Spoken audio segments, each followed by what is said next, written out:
Well, today's video, we are kind of back talking about economics, sort of, and we're going to see if we can answer the question of, can you actually grow your own food for less than what it costs, money-wise, to buy it?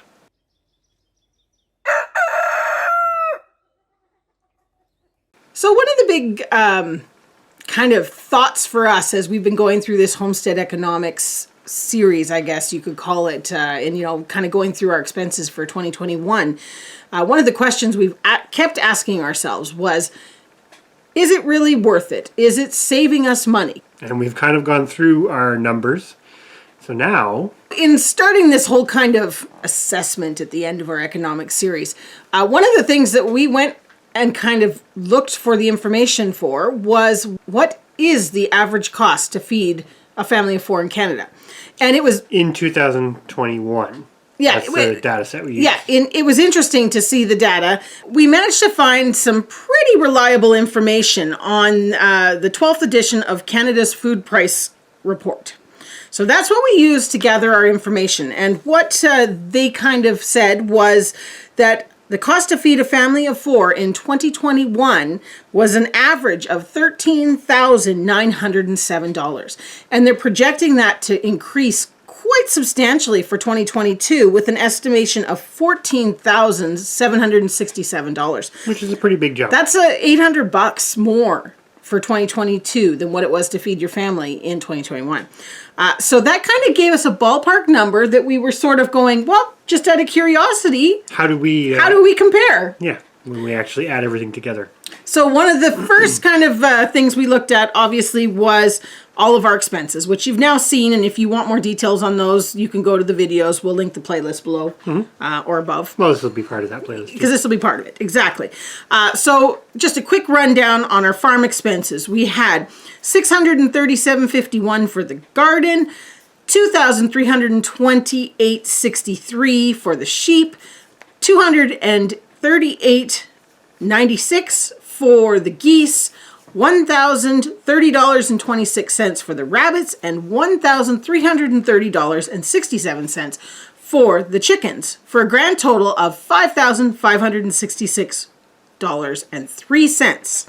Obviously, in this, we did spend more because of our experiments with the pigs and the cows, and we did have the horses, but we're not factoring those into it at all because, well, let's just put it this way, some of them were expensive learning curves, and they're not going to play a role in 2022's pricing. No, exactly. So or expenses, this is just the things that we have that we're moving forward with on the homestead that produce food. So that brought us to the $5,566.03 to feed our livestock and buy seeds and soil and things like that for our garden. So really, that wasn't too terrible. No, not in the grand scheme of things.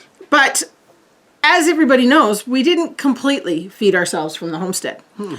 We did manage to accumulate a grocery expense of $5,343.42. Now, this did include almost $1,000 that was eating out, which we could obviously improve on.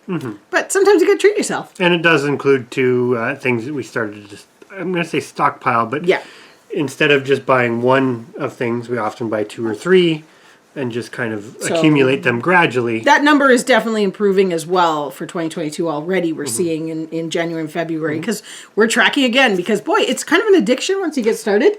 You really, all of a sudden it's like, okay, I want to know. I want to make sure. I want to see where things are going. And can we do better? Can we do better? That brought us to a grand total between what we spent at the grocery store, what we spent at restaurants, what we spent on our livestock, what we spent on our garden, to $10,909.45. So even if we added the horses to that figure, we're only $12,455.44, which still puts us under the national average for feeding a family of 4. And if you take the horses out, then it really puts us under. And I'm pretty sure, I didn't go into a whole lot of detail, but I'm pretty sure that national average wasn't going for the high quality organic. Well, that's, it's exactly what it says. It's an average. Yeah. So take that for what it's worth. It's exactly. It's an extrapolation, but hey, that's still something to compare it to. I think as we wrap this up, we are very, very pleased with what we've managed to achieve with this, because we had no idea until we kept track of things this year. I mean, you think you're doing okay, but then there's always times that things go out the window or out the door and you're just like, Does it really matter in the grand scheme of things? Yeah. Or? And one thing that's obviously not factored in here is infrastructure expenses. I mean, we keep fencing for sheep. We keep building for chickens. All And- those things are still kind of there as well. Time. And time. Because a lot of this takes a lot of time. Time is the factor that you can't really account for when you're growing your own food per se, because if you account for your labor costs, then you'll definitely be over what it costs to purchase it elsewhere. But there's other things that come into play as far as quality of food, etc. I think the take-home message from this is a lot of the times people do wonder, can you really do it cheaper? Does it even balance out, etc., etc.? And I think, at least for us and how we've been doing it, we kind of have proven it does. Could you do better? Absolutely. And we've already gone Always through... room for improvement. Exactly. And we've already gone through a bit of a movement, and we're going to continue to go through a movement on the growing side of things. But at the same time, there is an opportunity to reduce your consumerism. So, as we said, it's like with the eating out. Nothing wrong with eating out occasionally, but it's definitely something that can be limited. Minimized. Also, certain things that you are buying, the more you grow yourself, the less other things you're buying. So if you tackle it from both sides of the spectrum, reducing your consumerism and growing your own food, you can probably get that number even smaller if you wanted to. But in the end, we grew 3,155 pounds of food, whether that be meat, eggs, produce, whatever. It came into the house. That converted into over 600 jars of canned goods, fermented goods. We also put almost 80 pounds of fresh vegetables, fresh, then frozen, into the freezer. Frozen vegetables. But, and when you start to break it down like that, you really start to see where you saved. Even if it's just little things like the 12 liters of ketchup that we did, so that we didn't buy ketchup every month. You start to really see that, and you're getting a really good quality and still saving a penny. To answer the adage, can you grow your own food for less than what you would buy it? Absolutely. Technically, yes, you can. That being said, it's a lot of work. It's time.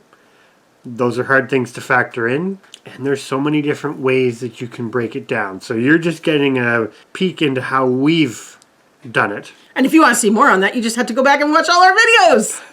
Exactly. So on that note, hopefully you found, this is our last sort of homestead economics video for 2021. We will be talking about some of the components like you just said, what we canned, and some other lessons learned that are not necessarily economic, but still kind of factor into this. How much food does it take to feed a person or a family of 4? And how much did we produce, etc., etc. So stay tuned for those. But on that note, hopefully you enjoyed it. Hopefully you found it useful, and maybe it can help you with figuring out your own Plans. food growing plans.